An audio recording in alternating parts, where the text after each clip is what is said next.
శుభమస్తు కార్యక్రమంలో గృహ బలం అంశానికి స్వాగతం. గృహవాస్తులో పూజా మందిరంలో అద్భుతవంతమైనటువంటి వస్తువులు గనక ఉంచినట్లయితే మనకు అదృష్టలక్ష్మి తప్పనిసరిగా సహకరిస్తుంది అని చెప్పవచ్చు. ఈ అదృష్టలక్ష్మి యొక్క సహకారం కోసం ప్రతి ఇంటా కూడాను పూజా మందిరంలో ఉండవలసిన వస్తువులలో పాదరస లింగంతో చేసినటువంటి ఆ యొక్క పరమేశ్వర లింగంతో పాటుగా పాదరస గణపతి, పాదరస లక్ష్మీదేవి విగ్రహాలు సర్వ విధాలా కూడాను శ్రేయోదాయకవంతమైన ప్రభావాన్ని కలిగిస్తాయి. శివుని యొక్క అనుగ్రహంతోనే పాదరసం ఉద్భవించింది.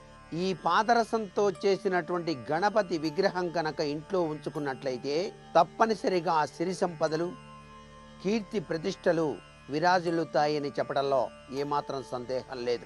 పాదరస గణపతిని ఎవరు తమ పూజా మందిరంలో ఉంచుకొని పూజ చేస్తారో వారికి అదృష్టం అన్ని రూపాలలో కూడా లభిస్తూ ఉంటుంది. పాదరస గణపతిని పూజించేటువంటి వారికి సర్వ కార్యసిద్ధి కూడా తథ్యమని మనకు శాస్త్రాలు తెలియజేస్తున్నాయి. అలాగే పాదరస లక్ష్మీదేవి ఎవరి ఇంట్లో అయితే ఉంటుందో వారి గృహంలో శ్రీ మహాలక్ష్మి కొలువు తీరి అఖండమైనటువంటి సిరి సంపదల్ని ప్రసాదిస్తుంది సుమా. పూర్వం ఇంద్రుడు, కుబేరుడు, దిక్పాలకులు కూడా పాదరస లక్ష్మీదేవిని పూజించారు అని శాస్త్రం.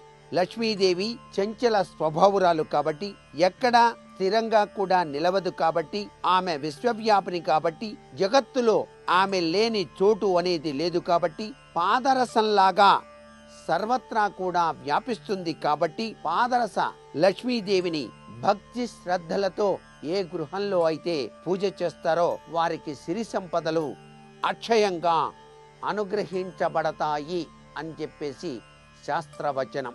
అలాగే పాదరస లింగం అని చెప్పేసి శివపరమాత్మకు సంబంధించిన లింగాకృతి మనకు లభ్యపడుతుంది.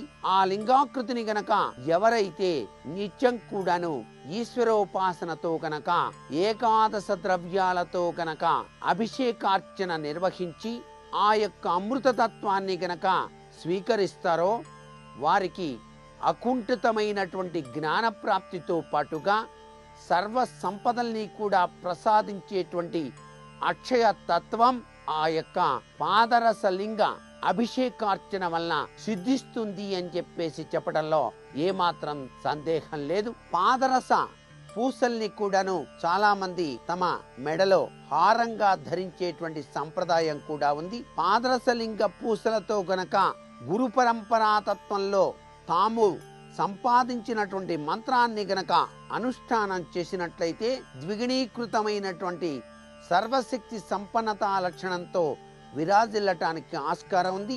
పాదరసానికి బంగారాన్ని తినివేసేటువంటి గుణం ఉంది కాబట్టి పాదరసం ఉన్న చోట బంగారం మాత్రం ఉండకూడదు అనే విషయాన్ని కూడా గుర్తుపెట్టుకోవాలి. పాదరస లింగానికి అభిషేకం చేసిన తరువాత బంగారపు మారేడు దళాన్ని దానిపైన ఉంచినట్లయితే ఆ బంగారం కాస్త రంగు మారుతుంది అనేటువంటి విషయాన్ని కూడా గుర్తెరుగుతూ మామూలు మారేడు దళాలని స్వామివారికి సమర్పించడంలో ఏమాత్రం కూడాను సందేహం లేదు సుమా అనే విషయాన్ని గుర్తెరగాలి. పాదరస లింగం కూడా చాలా చిన్నదిగా ఉంచి అభిషేకార్చనలో ఉపయోగించాలి తప్ప పెద్ద పాదరస లింగాన్ని ఇంట్లో ఉంచుకొని అభిషేకార్చన మాత్రం చేయకూడదు. లింగం అనేటువంటిది ఆ ఇంటి యజమాని బొటను వేలు పరిమాణం అంత మాత్రమే ఉంచుకోవాలి సుమా అనే విషయాన్ని కూడా గుర్తెరగాలి. ఇంటిలో కూడా పెద్ద పెద్ద లింగాలు ఉంచి అభిషేకార్చన చేయరాదు. చిన్న లింగాలను మాత్రమే అభిషేకార్చన చేయాలి.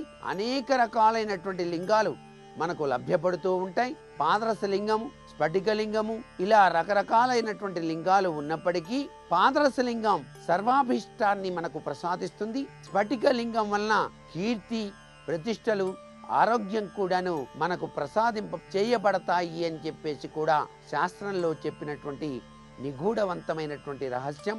మన గృహంలో మీరు డబ్బు దాచుకునేటువంటి బీరువాలైనా సరే కుంకపు భరిణిలో గనక పాదరసపు లింగాన్ని ఉంచి అలా మూత ఉంచి ఆ బీరువాలో అలాగే ఉంచినా కూడా ఈశ్వరుడు ఐశ్వర్యకారకుడు కాబట్టి మీకు ఐశ్వర్యాన్ని ప్రసాదించడానికి చక్కటి యోగవంతమైనటువంటి జీవితాన్ని ప్రసాదించడానికి కూడా తార్కాణంగా చెప్పవచ్చు అనేటువంటి విషయాన్ని కూడా ఇక్కడ గుర్తుపెట్టుకోవాలి.